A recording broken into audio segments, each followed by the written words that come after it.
Hey everyone, Sparks back with another Goddess of Victory Nikke video, and today I'm going to talk about the most powerful characters in the Nikke universe. So this is completely lore based, so outside of how useful the units are actually in real gameplay, I want to talk about, based on the story or the lore, what are the most powerful characters that we've encountered so far after the first year of Nikke. And I want to start off the list with a couple of honorable mentions, because these are going to be a top 10 list, but a few Nikkes that I thought like maybe could get on there but weren't quite making the list, I feel like deserve an honorable mention. So the first one is Noah.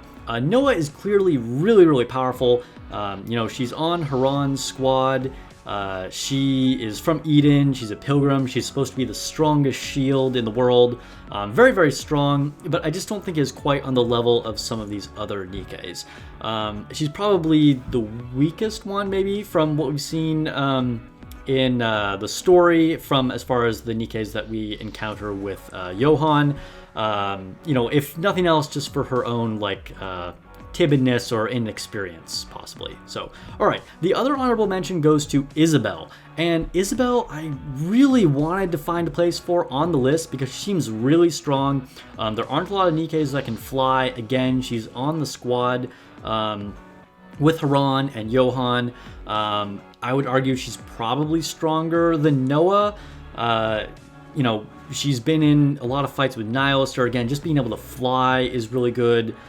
She's surviving up on the surface with Eden. We know she's a really powerful pilgrim, but again, just not quite enough to get on the list. And then the last honorable mention is one that might be a little bit controversial. It is Lilywise. We know Lilywise is probably extremely strong, but we just don't know how strong. We really don't have any real context for how strong she really is. We know that she's died, and I won't get into too many spoilers, but maybe she'll come back in some form. She was the leader of the goddess squad. I'm sure she's very strong. She's one of those old pilgrims. But again, we just don't, as of right now, have any way of really accurately ranking her. So that's why, for the moment, she is an honorable mention. Tell me why I'm wrong. All right, let's get into the actual top 10 list. And the first one, number 10, is going to be Rapunzel. So Rapunzel is a Nikke from the original goddess squad. She is a pilgrim. She's very strong. She's surviving up on the surface for years and years completely by herself. She's made it through crazy stuff in the Overzone storyline. We know she can heal everyone. A very strong Nikke. But not quite as strong as some of these other ones that I'm going to talk about here in a second. We know she's probably not as offensively focused, which is maybe putting her a little bit lower down on this list. Okay, so number 9 is Haron. Haron is one of the strongest people in Eden, and everyone has to pass her test on the surface to be accepted into Eden. She's basically top dog. She is sort of the right-hand woman to Johan. She's sort of like in charge of the squad, kind of like the Rappy of Johan's squad. She's extremely strong. We don't have a lot of direct references to her power, other than that we know that basically everyone has to pass her test, and she is the judge of whether people measure up on Eden, and so she's certainly one of the most powerful Nikkes there. At number 8, I have Scarlet. Now, Scarlet is extremely OP actually in the game, but she's a little bit lower on this list. Again, just because some of these units get really crazy. So Scarlet is also one of the original pilgrims. She was on the goddess squad. She's the only survivor of the melee weapon users. So this, I think, shows just how strong she is. They did an experiment with a group of Nikkes all using swords, including Scarlet's sister. And Scarlet is the only Nikke that has actually managed to survive and effectively use the sword. She, of course, also made it through hell in the Overzone story with the original goddess squad. She certainly proved her strength being able to survive up on the surface for so many years by herself, and she is well deserving of number 8 on this list. Just above her, at number 7, we have Dorothy. Dorothy is possibly the strongest living pilgrim and the leader of the goddess squad after Lilywise and Red Hood yeeted out of here. Again, she's a pilgrim. All the pilgrims are strong. She took out Nihilister with one shot. Of course, she had to ambush her, and she was using Vapos. Vapaus, however that's pronounced. But we know she's really, really strong. You know, anybody who has lived through what the Goddess Squad lived through and has been surviving for so long, you know, she's also basically the leader of Eden. You know, she's pretty much a top dog there. Dorothy demonstrates her power later on in the story as well. Again, I'll try not to get into like too many like direct spoilers here. Most of you guys probably already know this, but Dorothy is very, very strong. And I was really tempted to put her at number 6, but at number 6, I have Snow White. Now, call me biased. You guys know Snow White is my favorite character. But I just think there are a few things that give us a little bit of hints that White is probably a little bit stronger than Dorothy, at least in current time. You know, maybe she wasn't quite as much in the past, but you know, speaking of the past, she's the only one that kept it together during the Overzone story. You know, she managed to like not have a psychotic break. She was in charge of guarding the camp, which was a very, very important job. She's another OG Goddess Squad member, and she's only gotten more powerful since then, right? She's been gathering rapture parts to increase her arsenal of weaponry. She's upgraded herself. We've seen repeated examples of her intentionally taking on huge groups of raptures and just like, you know, obliterating all of them. She kicked the snot out of Chatterbox, or at least was an even match for him. You know, she has incredibly powerful guns to take on these like Lord class raptures. I think they're Lord class. Let me know if I got that wrong.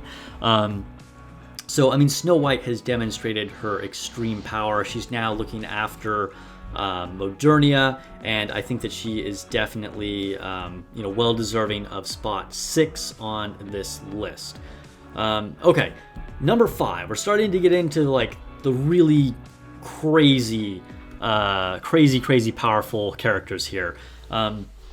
Modernia is number 5. It is said that even, you know, in her kind of like baby brain toddler state, she could tear the whole arc apart and there would be nothing they could do to stop her. She was considered one of the weaker heretics, keep this in mind. Like, after you beat her, she says that maybe she should have brought Nister along for help, but still, she was more than a match for all the other normal Nikkes.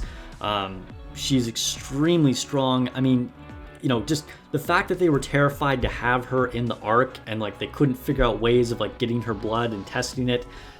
I mean, Modernia is just incredibly strong, and she's our introduction into just how powerful the heretics can be. So Modernia starts us off into, I would say, like the top tier units at number 5. At number 4, we have Indila. Some of you guys might not have encountered her yet, but I assume a lot of you guys have. She is another heretic, and she seems to be very powerful, but she did still have to be opportunistic against Nister. More on that later. Everyone else was terrified of her when she came back. She can easily cut other Nikkes in half with her tail. She has extreme speed. She took on literally an army of Nikkes to eat them, to power them up, and you know, was essentially just like had everyone frozen with fear until some other things happened here. So I think Indila, even though we still have a couple more to go, is one of the most powerful characters in the game and is number 4 on the list. So just above Indila at number 3, I have Nister. Nister is insane, and we have a lot of examples of just how much her power scales against some of these other units. So she was stronger than Dorothy, Noah, Isabelle, and Haron combined. Okay, and think about how strong those units are and how some of those were on this very list, and she was able to beat all of them together. She has also recovered from getting hit with Vapaus multiple times. She obliterated a bunch of the Ark on her own. She fought Dorothy at the end there, even without her dragon heads, and we know she was at a super weakened state, but was still going toe-to-toe with her. It would take at least another full power heretic to beat her, or the combined forces of the pilgrims from Eden and the counters with Vapaus to try and beat her. I mean, she's demonstrated extreme power in multiple situations in the lore. She plans to take down the queen eventually. We don't know how powerful that is, but clearly Nister thinks that she could be capable of this. And we don't know the exact status of her right now, but I would not be surprised to see her again. Okay, getting to number 2, we have Liberio. So this is another character that we don't have a lot of specific examples of exactly how powerful they are to see how they scale. We haven't seen her fight, but it's almost certain she's even stronger than Nister. It could have been because we ran out of Vapos and Nister was already weakened, but it was explicitly stated that when we saw her, this was a fight we could not win. And, you know, I think that speaks enough on its own. And it seems that she is a rank above Nister. Again, it's hard to judge her exact power, but if she's even as strong as Nister, if not slightly more powerful, I think she definitely deserves to be here on number 2 of the list. So that brings us to number 1. Who could it be? Are there any other heretics we haven't seen? Well, I already said Lilywise was an honorable mention because we don't know enough about her. Number 1 is Red Hood. Probably a lot of you guys already saw that coming, even though I was slow rolling you. So Red Hood is insane. Again, we see examples of the scaling of her power, and it is mind-blowing. So she is one of the original Pilgrim Nikkes and a leader of the Goddess Squad. You know, so right there, she was super, super powerful. You know, Dorothy looked up to her. Snow White looked up to her. You know, we know from her past she was really, really strong, and now she is somehow living through Rappy. We don't have the exact details on that, but when she came back, she took on Chatterbox, Indila, and a weakened Nister, and easily just mopped the floor with them. Like, she snapped the tail off of Indila and just like threw them all into a pile. And just think about just how strong I just got done saying Nister was, okay? And just how she scaled against those other units. And now Red Hood was just dramatically stronger than the combined forces of Chatterbox, Indila, and Nister. This puts her just like miles ahead of like all the other units that we even talked about here.